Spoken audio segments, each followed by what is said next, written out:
What's going on, everybody? Welcome to another episode of Off the Couch Boxing. I'm your host, Rexx Ruger. That, of course, is the Alexis Arguello puppet. We're back with another banger of an episode. You know what we do here. Amazing and real boxing conversations. They go down right here. Legends, luminaries, world champions, and fighters on the come up. All coming here to chop it up with your boy, Reckless Rexx. That would be me. And tonight is no different. Got another banger of an episode with another great young up-and-coming future star in the fight game. Can't wait to get him in here. Before he gets in here, let me go into promotion mode and remind you all to make sure to like and follow Off the Couch Boxing on Facebook. And be sure to like, subscribe, and hit the notification bell on this channel. My guest is here. We're going to get into it. I'm excited. Let's go. Dominique. What's going on? What's going on? What's going on? Hey, I'm glad to have you on here, man. It's a pleasure to meet you, man. A pleasure to talk to you, man. I've been excited all day long getting a chance to chop it up with you, man. I appreciate that. It's a pleasure to be on your platform. Thanks for having me.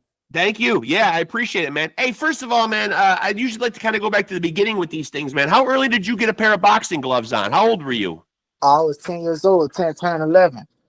And did you and when you got into the sport, man, like were there guys that you were watching and that you wanted to emulate, guys you were looking up to? Oh, for sure. Guys like Floyd Mayweather was a big influence to me around that time. Floyd Mayweather, Sugar Ray Leonard, Muhammad Ali, and Pernell Whitaker. Oh, I like you got a little old soul in you there, man. Yeah. Oh, for sure. Some OGs. Yeah, I like that, man.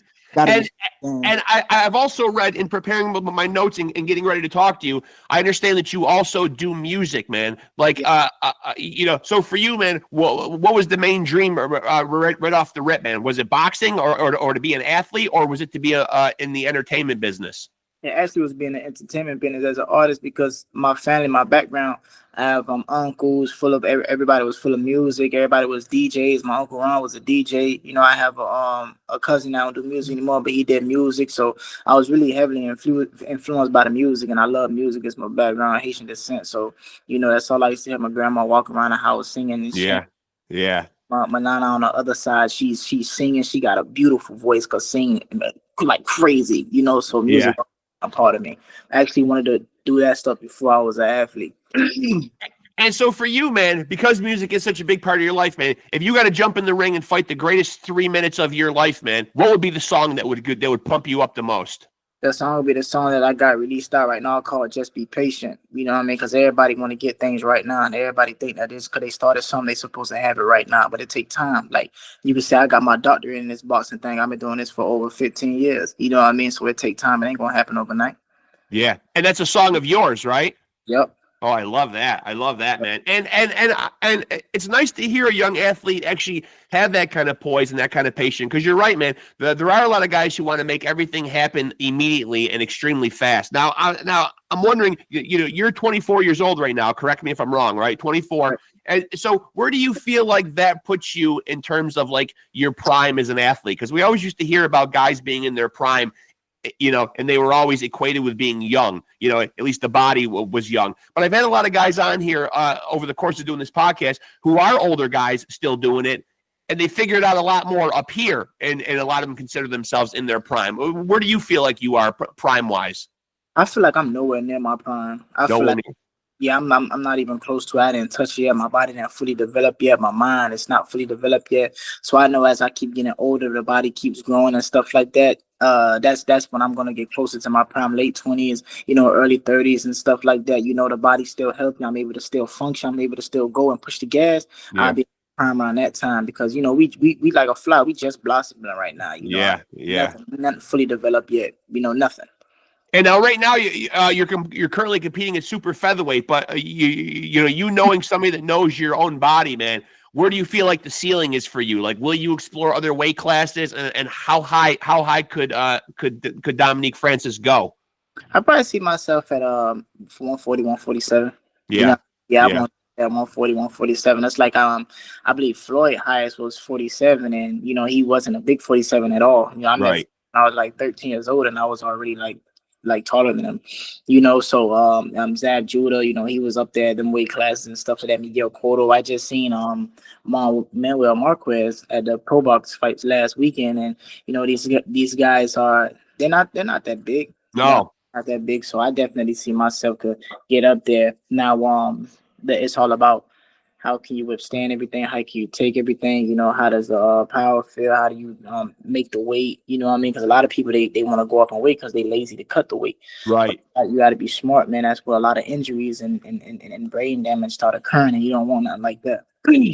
And so where are you in terms of like your body weight? Are you somebody that walks around like disciplined and pretty close to it? Yeah, I walk around disciplined, pretty close to my weight because I don't want to go in training camp just training to lose weight. Yeah. You don't want to just train to lose weight because you take away all the aspects of training camp. You're not training, you're just working out. You know what I mean? Right. Great point. Yeah. Yeah. So your last fight was October. So you haven't had a fight yet in 2025. Do you have a date? Do you have something on the horizon? Yeah, on the horizon, we're looking for June. It's something in it's called Country Box in Tennessee. No, I mean, Okay. we can get on that card because we actually was supposed to be on a card on Pro Box that just passed on May 10th. But the business aspects, what I mean, it didn't fall through, stuff like that. That'd be the biggest things about the boxing and the fights. It'd be the business aspects and all them things. Why a lot of fighters won't be fighting. But yeah, looking to get in the ring ASAP, man. Ready to step back in there. Won't even say shake no car rails off. It been like like 7 months, and I've been in the gym ever since my last fight. Been in the gym, sparring, working, so I'm always in preparation. And so where do you see yourself as far as like, I don't know if this is anything you've talked over with your team, but what's the timeline like for when we see you entering the world title picture? Because I feel like, it used to be, the norm used to be you'd have to have a lot of fights under your belt and really earn a title shot. Now we're seeing guys 10, 12, 15 fights into their career, they're walking around like with belts. You know what I mean? Like you're 16-0, you're right in that range as well, man. When do you feel like you'll be throwing your hat into the mix on that world title stage? Oh, within the next year or two. Yeah. Most definitely within the next year or two, that's definitely coming my way. You know what I mean? Without a doubt. You get the right team behind, you get the right, you get the right odds, right fights and stuff like that, you get a call like this. Yeah. And is there anybody specifically in your crosshairs? Is it strictly business with you, or is there anybody that you kind of got like in your sights? See, with me, it's always strictly business, but like in my sites, people they go up and down in the weights. You got people like you have Stephen Ford may come up to 130. You got what's his name? You have Navarrete. You have I think they say Bruce Carrington's gonna go up and weight. You have Raymond Ford. All these guys that's around the same area. Anybody could get it, because that's just how it's gonna go. What I mean? That's just how it's gonna go, So anybody who's close, anybody who opposes something, they on my radar. Okay. And so from a fan standpoint, are you a guy who watches a lot of boxing? And if so, who are some of the guys doing it right now that you enjoy watching as a fan? Good question. I watch a lot of older boxing. As a fan of boxing, I'm not such a big fan of boxing. I mean, I study and do my work, but being a fan of boxing, not really now. In today's time, my favorite fighter was, when he was active, was Earl Spence. But yeah, for a while, but I'm still a fan of his regardless. Now, you have Bud. I like Bud. Yeah, he cool. You know what I mean? Then you have I would say Javante Davis and Javante Davis. I like Javante Davis, and then actually I like this is an odd one. I like Tevin Farmer. I like Tevin Farmer. I like to watch Farmer. I'm all around, man. I'm not just like one dimensional with it. I'm not just one dimensional with it. Now if we talk about just and all, then I'll watch some Kelly Pavlik, I'll watch some Roy Jones, I'll watch some Hopkins, I'll watch some Winky Wright, I'll watch some Andre Berto, I'll watch, like, it just goes on. Chad Dawson, when he first came out, and it goes on and on and on. So that's what I'm a fan of. But today's time is I'm not really like feeling these guys like that, for real. You sound like kind of like an old school mentality, kind of a throwback kind of guy. Yeah, I have stuff like that. I kind of was raised like that. Yeah. Now, so who was it that was really the impetus for getting you into a boxing gym, man? Like, was there somebody who kind of pushed you into it? Did you realize that you had this, this natural skill? How do you make your way into a boxing gym? I was playing football first, and my football coach, not the coach, but the best player on the team, his father was actually a ex-fighter. His name was his name was Ian Force. No, Patrick Force, something like that. And my first coach wound up being his brother. So we always went to Trapp boxing and stuff like that. And, I had a temper on me and stuff like that. And then one of my family members did it, who I was very influenced by, and everything just fell right in line. And then once I went to the gym, I never went back to anything else. And then another thing that played hand in hand with it was the Rocky movies. Yeah. Movies. It was the part when he was hitting the meat that was in the factory, and I took a pair of gloves that I had in the home, and I was hitting my wall, just hitting it, bang, bang, bang, bang. And ever since that, I was enthusiastic with the sport. I wonder how many boxers, man, those damn Rocky movies has like an influence, man. It's got to be a lot, man. You know what I mean? I wonder back in the 70s, man, just how many people. I mean, I guess you'd have to have access to like a butcher or a meat packing plant or whatever. I don't think anybody could just waltz in somewhere and just start punching on a side of beef. But I imagine a lot of guys probably wanted to. Yeah, for real. I want to do that. I ain't get the chance to do that yet. You know what I mean? When he hopped on top of the stairs and he put his hands up like that. Yeah. Yeah, it was a big influence. That was a big influence. It's almost like when you go to Philadelphia, that's one of those things you got to do. Everybody runs up those stairs. Everybody runs up those stairs. I remember, I mean, I'm 52 years old, but I remember in the 80s going to see the Karate Kid movie. And I remember all of us outside the theater, man, everybody was doing that crane kick outside. Yeah. You know what I mean? We all wanted to be that dude. That show you how influential these movies and just entertainment is, period. Yeah, yeah. Period. Movies and music and athletes, and they're very influential and influence a lot of people to do a lot of things, right or wrong. And so, getting back to the music thing, like a little bit, man.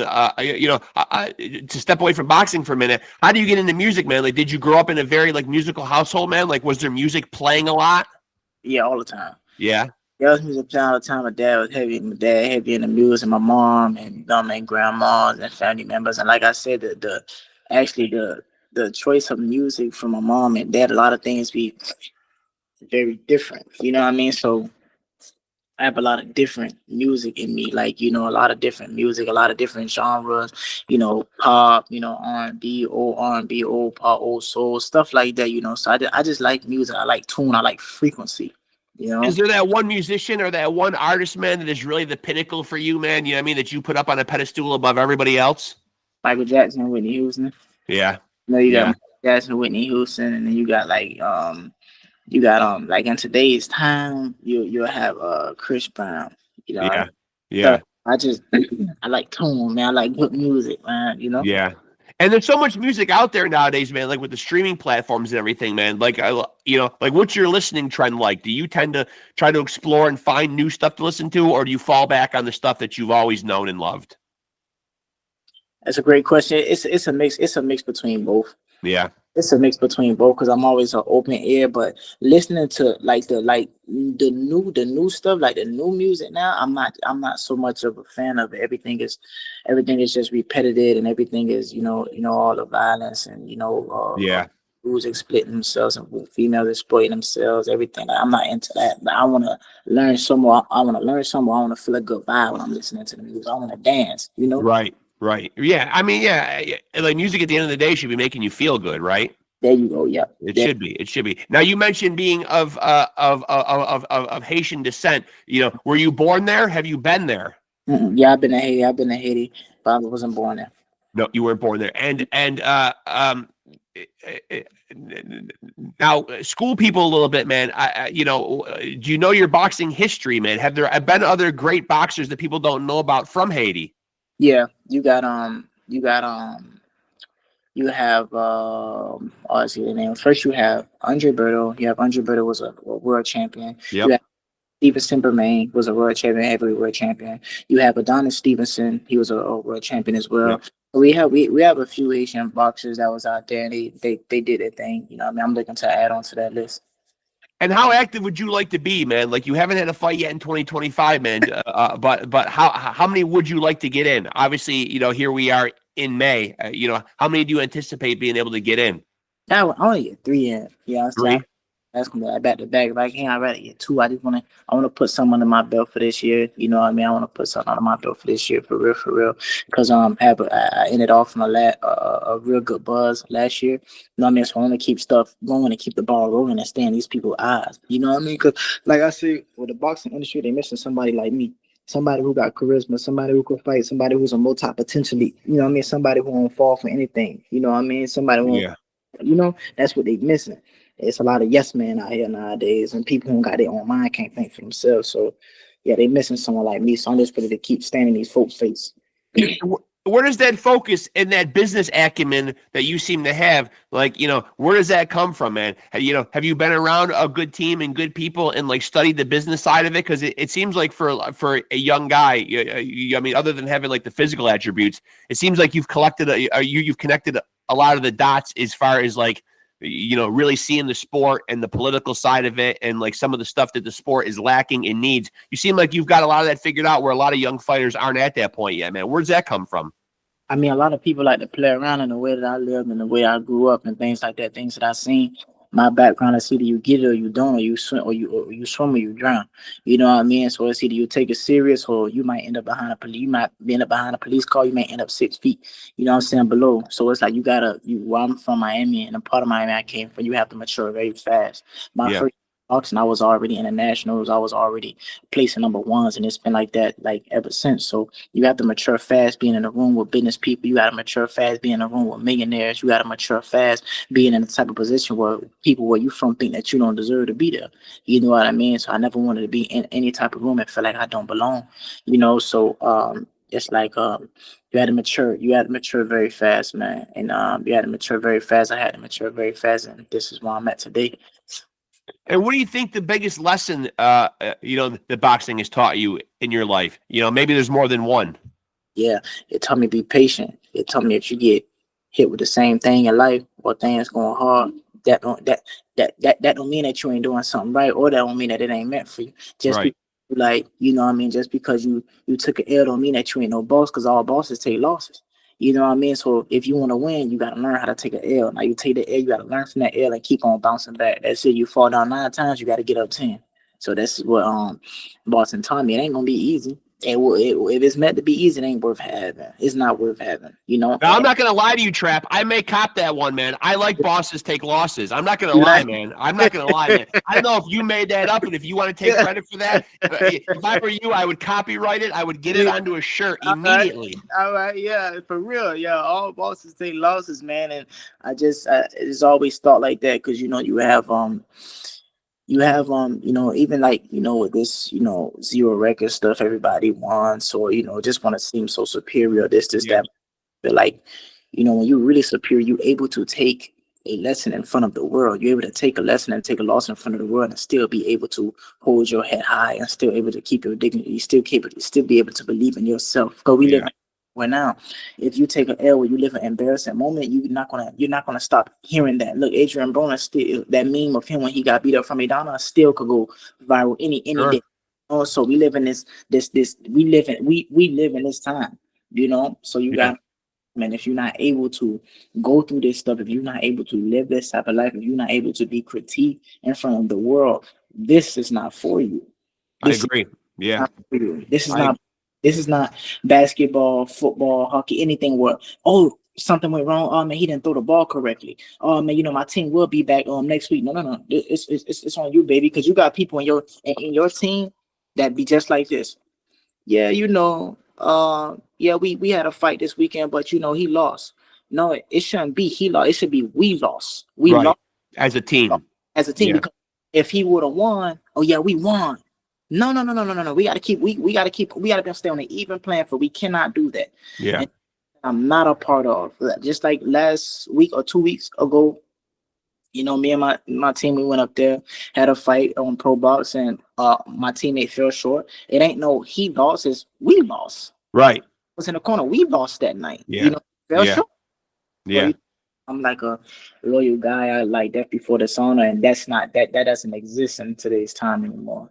But you got to admit, though, man, like that is kind of like a rare attitude, though, that you wouldn't necessarily find. And it's unfortunate, man, especially going forward with young athletes that are going to eventually be ambassadors of the sport and continue to progress it going forward. You don't find a lot of guys with that kind of poise at 24 years old who will say, if I catch an L, you know what I mean? Like my career will go on. For a lot of guys, and again, as much as I love Floyd, I have heard people refer to it as the Mayweather effect, where for a while there, it seemed like if you lost your O, it was the end of the world and you couldn't be even spoken about in the conversation of greatness. Mm-hmm. Yeah, that's true. And like everybody did refer that to Mayweather. And what I refer that to Mayweather, I don't know, because you have had other fighters who were undefeated before Mayweather. Right.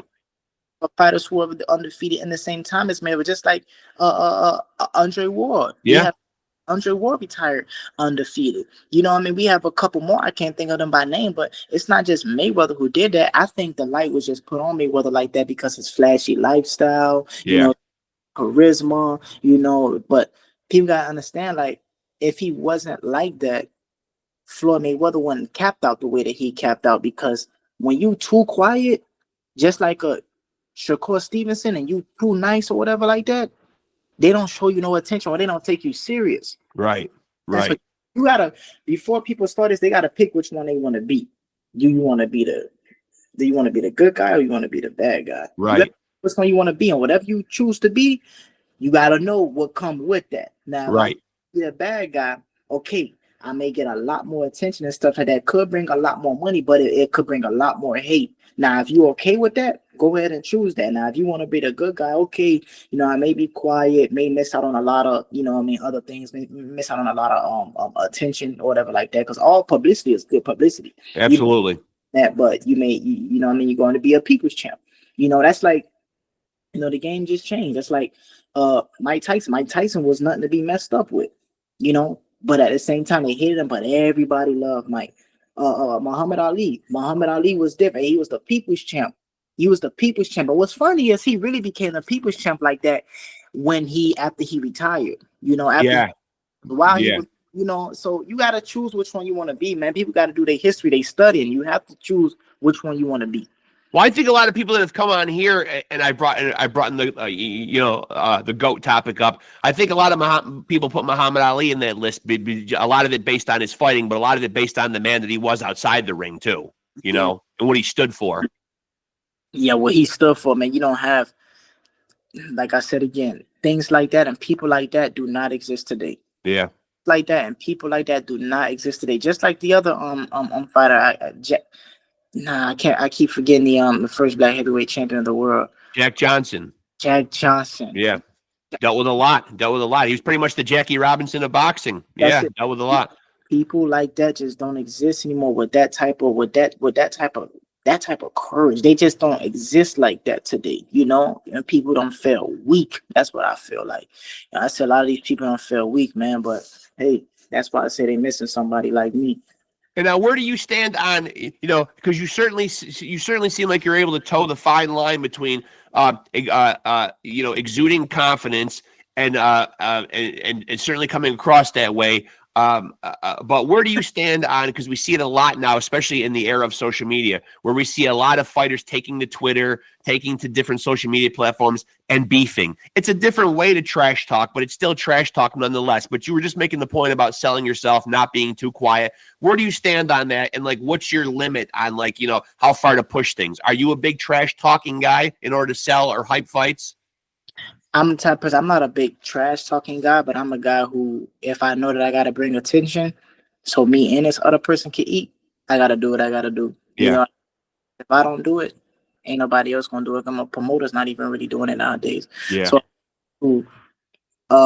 beat that basketball game that's playing that day, or beat that other fighter game who's playing that day. I gotta get in the eyes. I gotta get in these people's eye. I gotta get in their phone. I gotta make them put a reminder, hey, Trapp's fighting this weekend. Man, you didn't see what just happened. He just smashed the egg in that guy's face. I ain't saying that's right, but you have to know how to grab the attention of the public. You have to know, good or bad. You have to know this is a business. Business is first, you know. Now, where do you stand on, let me ask you about a couple of, hot topics in the boxing world. Where do you stand on a guy like Jake Paul, or in what he's doing for the sport? I get a lot of the OGs on here, legends of the sport who are protective of the sport, who kind of blow off what he does. Then there's a certain demographic of people, obviously, who say, "Oh, he's bringing eyes to the sport. It's great. He's getting women on the undercard paid. He's trying to do his thing. He's trying to live and perpetuate, this fact that he's living like a fighter, training like a fighter, wants to be seen as a fighter." When you look at him, do you see a fighter, or has he not earned that yet? He earned it. Anybody that step in the ring, you a fighter. I won't take that away from you. But it's levels to this. You know what I mean? What he's doing, it's just I don't even know too much of what he's doing. Like, I see he's doing the stuff with the women. That's good. I don't really see him doing too much like with the male side or really pushing the sport as that. I see him pushing a woman, and that's a good thing. Women need to be. I mean, I'm a supporter of that. But now, if he was to fight and stop putting himself as like the main event, I'll be perfectly fine with whatever he does. If he throw his shows and even put himself opening up the card and give these fighters that put these years into the sport, give them that respect and let them fight the main event fight and not co-main event or nothing that, let them fight the main event fight, I'll be even better with it. That's the only thing with me and a take that I have to say. But other than that, I'm not going to say that he's not a fighter. He trains, he put miles in, he spars, he do training camps, he go through the things that fighters got to go through. You know what I mean? He goes through it. Yes, he started already in a way better position than 98% of these fighters start. Right. Revenue, he already started with money, he already started with attention and eyes, with people working hard for. You know what I mean? So at the same time, he had a golden ticket when it come down to that. But just do right by the sport, man. Do you think that's maybe where the rub is? You see a lot of young fighters who started and they've been grinding and hustling for a long time, and they see this guy come in within a couple of years and get like big paydays. That's got to be kind of a slap in the face for probably a lot of young fighters, though, who have been really grinding and doing this, and they're dying to get a payday like that. Such as myself, I'm dying to get a payday like that too. But one thing about me, I don't hate on no man. Yeah.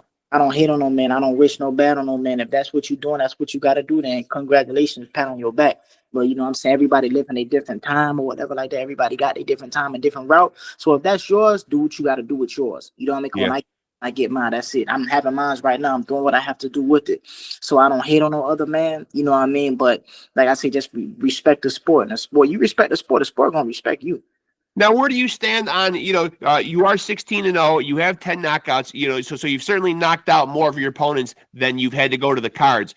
But as a young fighter, obviously, and I've been critical of this on the podcast many times, we are still seeing a lot of bad judging and a lot of bad decisions. It's unfortunate. It's a black cloud that hangs over the sport at times. As a young fighter, you certainly know a bad decision on any given night can change your financial status going forward. It can change the whole trajectory of your career. Is it something that hangs in the back of your mind? Whenever one of your fights goes to the cards, is it something you have apprehension about? Yeah, all the time, man. Because I took fights in Mexico City, I took fights in Argentina, I took fights in Colombia. I'm not in not in my hometown. I'm in these people's backyard. Right. So it's like it's either you have to put on a clinic, and even I've seen people put on a clinic and still get robbed. Oh yeah.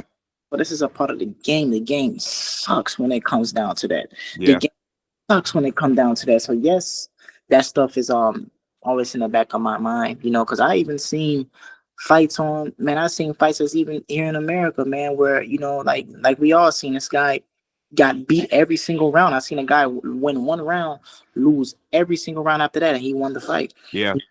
It's in my mind, man, but I just go in there and just do what I gotta do, But in the same respect, though, you can't always bank on a knockout, and having that be your game plan, that can be dangerous as well, right? 1,000%, because this sport is not called knockout. Right. This sport is called boxing. Yeah. So that's what they messing up and trying to take away from the sweet science. This is not called knockout. Right. This is called boxing. Right.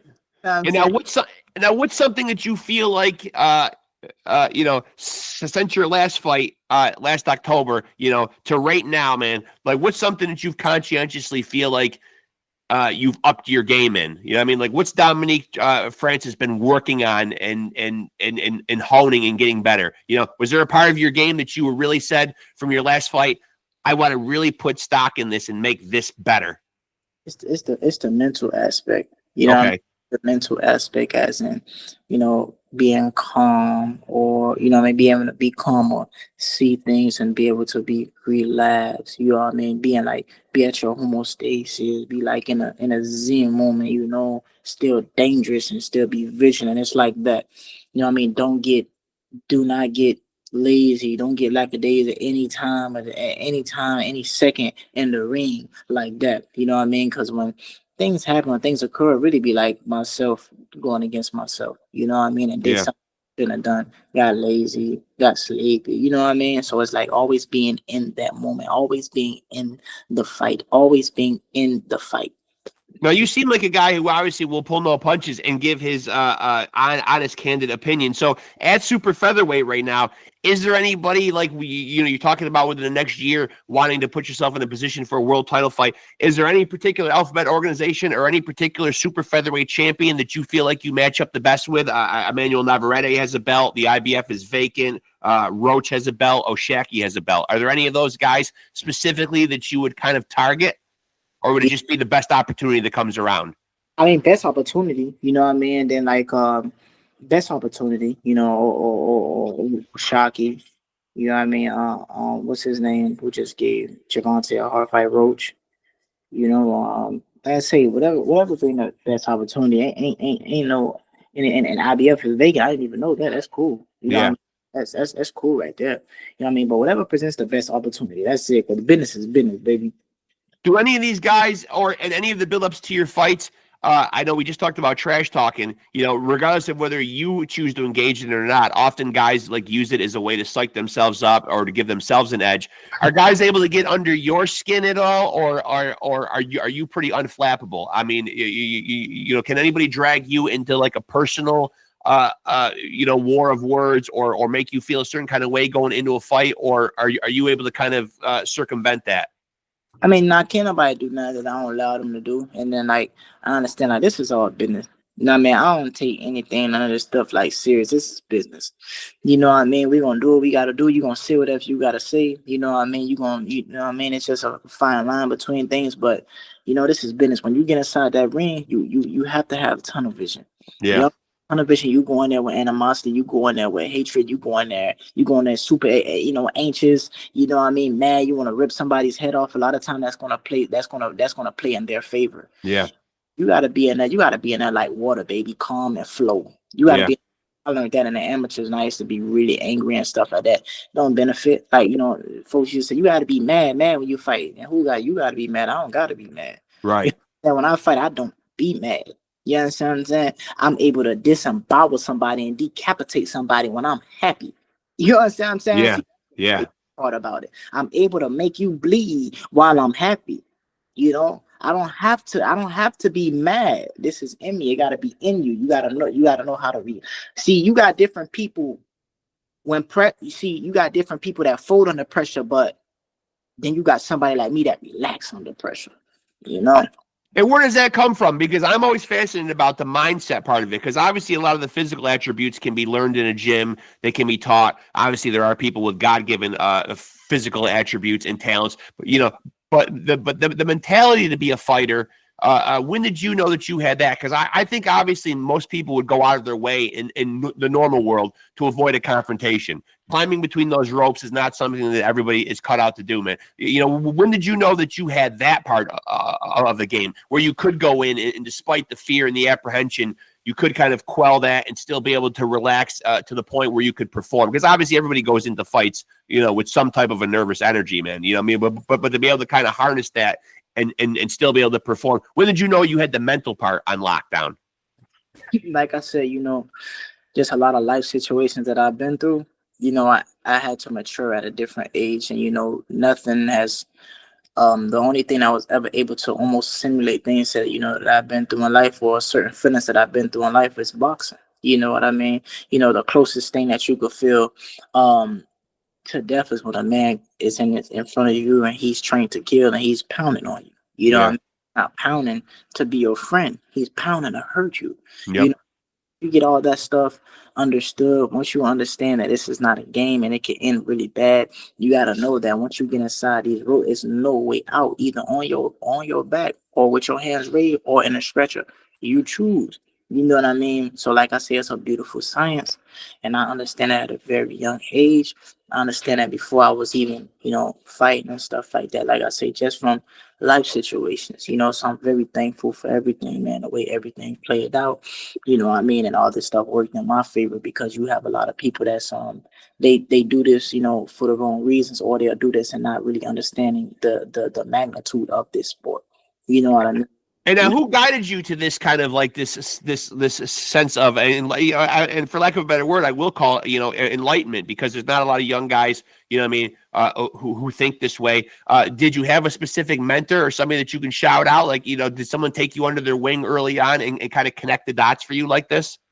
Nah, nobody did that for me. Like I said, it was just life situations. Like, I shout out to my father for a lot of stuff. Watching him go through a lot of things. My mother, and that's it. And watching a lot of things, Student of life. Student of Yeah, life. Yeah.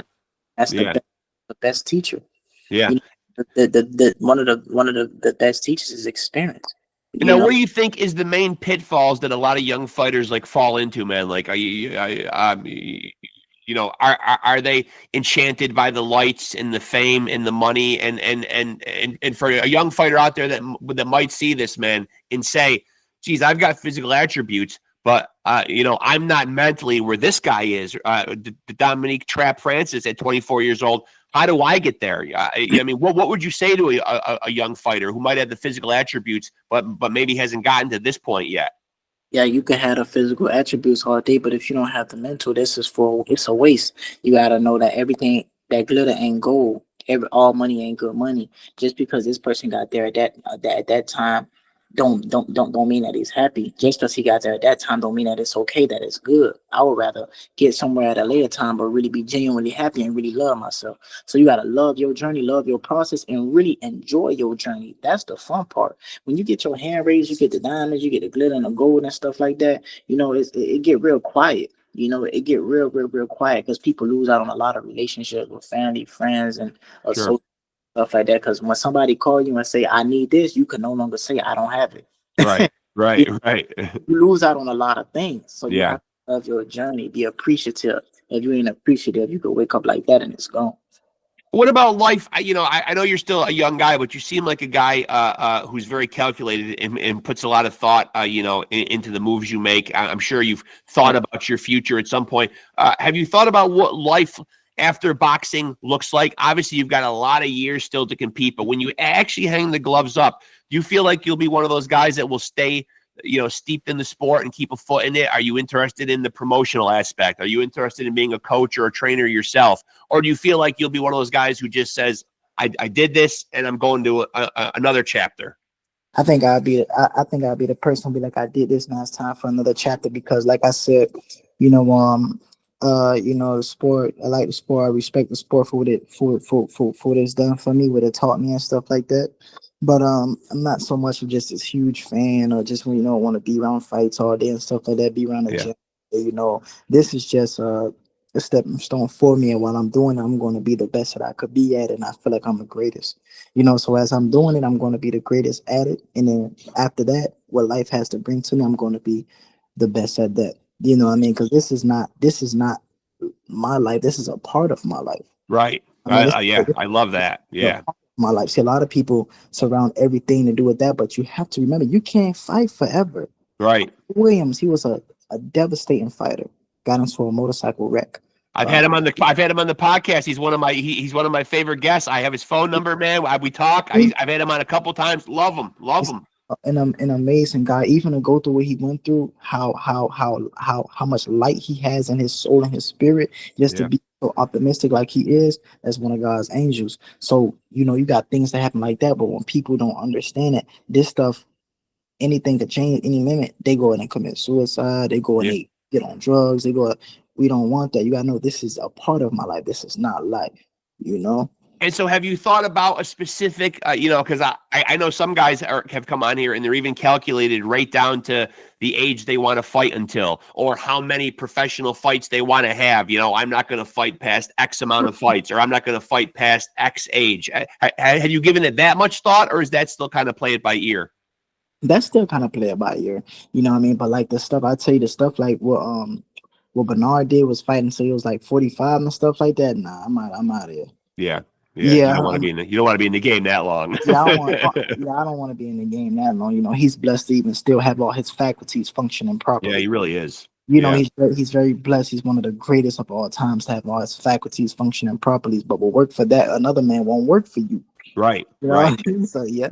And so what does life after boxing look like? Like what would be the endeavors that would come after boxing? I mean, would there be more focusing on the music? Would it be something else? It probably would, man. I'm a really interesting individual, man. Like I like movies. You never know if I get into acting and stuff like that. Anything in the medical field. I just like my mind is very creative. I have a very creative mind. So we'll never know where that may take me. Yeah. And so you're looking to be again in action sometime over the summer. Mm-hmm. Okay. And so at this point, there's not a definite opponent at this point, though. So yeah. Is your team is trying to find you an opponent? Yeah, and it's pretty much like that for me all the time, man. Like I have opponents lined up, and then the week of the fight, my opponent get changed. So now you got to change the whole game plan like that real fast. You got to know how to adapt. I was in Florida Mayweather gym when I was 13, 14, and a poster on his wall said, "Champions are able to adapt under any circumstance, any situation." So I embodied that. You know what I mean? I embodied that ever since. Whenever when life for you lemon, you got to make lemonade. Absolutely. Life for you lemon, got to make lemonade. So like I embodied that, and it always be like that for me. They always ask, "Who your opponent?" Every time I tell them, I don't know. Sure, I don't know. But just line them up. Just line them up, man. Just line them up. I'll adapt. Yeah. And so, just to reiterate, man, so you would like to be in that world title mix, though, sometime 2026 for sure. For sure, man. These guys got to see me, man. These guys better than me. Like these guys got to see me. Like I say, Navarrete, old Foster, the guy who's gonna move. What's his name? Stephen Fulton, they're not better than me. They just got the light put on them right now. They're not better than me. I'm just undiscovered. What they say, what they say about the diamond. What they say about them diamonds. That's you're a diamond in the rough. You already know. Yeah. I'm a diamond in the rough, and when I come out, I'm still gonna be rough. You understand what I'm saying? So that's it, man. When I come out and show these two, I'm gonna be a force to be reckoned with. That's it. Yeah. Listen, man, I am glad that Lee, man, is your guy, man. I'm glad he reached out to me, man, because because you were on my radar. And one thing about my podcast, I have a nice blend of the OGs on here, but what really thrills me is having the young up and coming fighters on. And you were on my radar. I was just having a hard time finding you on social media, and then lo and behold, like destiny, like it's meant to happen, suddenly Lee is reaching out to me to get you on here. Wow, that's amazing, man. I tell you, God works in mysterious ways. He does. Media, I'm the real Trapp, TRAPP, THEREAL .TRAPP. That's me. Yeah. Well, now that I'm in touch and I'm in touch with Lee, man, when something's popping off, man, we'll definitely do this again. I'd love to have you back on, man. You are a great guest, man. It was a lot of fun chopping it up with you, man. I appreciate you making the time, man. Nah, thank you, and thank you for having me on your platform. And when they know it's real, when I'm on somebody's platform, I always end it like this. I am Mr. Wine. Yep. I appreciate you having me on your podcast. Let's do it again soon. I appreciate you, Trapp. Thank you. It's good talking to you, my friend. We'll do it again soon, my friend. Thank you. Yes, sir. Yes, sir. All right. Later, my friend. Later. And there he goes, folks. Dominique Trapp Francis, rising star in the super featherweight division, currently 16-0, 10 knockouts, making waves. As he said, you will see him in the world title picture, I think, very soon, certainly sooner than later, man. But again, this has just been a great day for me, man. I got to talk to, obviously, Dominique Trapp Francis. My interview before that was with them Robinson boys, Ibrahim Robinson and Muhammad Robinson. And what really warms my heart is not only to see this great young talent that is going to keep propelling the sport of boxing forward, but these are just great young men that are not only blessed with physical attributes, man, but they've connected the dots up here, man. They're great examples of what young athletes should be, man. And that was a great conversation, man. Truly inspiring, man. And it is just great to see that our sport, this sport that we all love, it's why we're tuning in here, man. We love the knuckle game. We love the sport of boxing, man. It is in good hands when you see great young men like this that are going to be those future champions, that are going to be the faces of the sport that we love so much, man. So thank you so much, Dominique Trapp Francis. And, of course, a big shout-out to his guy, Lee, who put me in touch and helped facilitate this interview, man. So big shout-out to him as well for reaching out to me and setting this whole thing up and putting me on with Dominique. So hope you guys enjoyed that episode, man, as much as I did. Great chopping it up with that great young man. Looking forward to big things from him in the future. He is well on his way. Again, thank you, Dominique Trapp Francis. And again, let me remind you guys to like and follow Off the Couch Boxing on Facebook. And, of course, make sure to like, subscribe, and smash that notification button to stay tapped in to the home of the most amazing and real boxing conversations anywhere on planet Earth.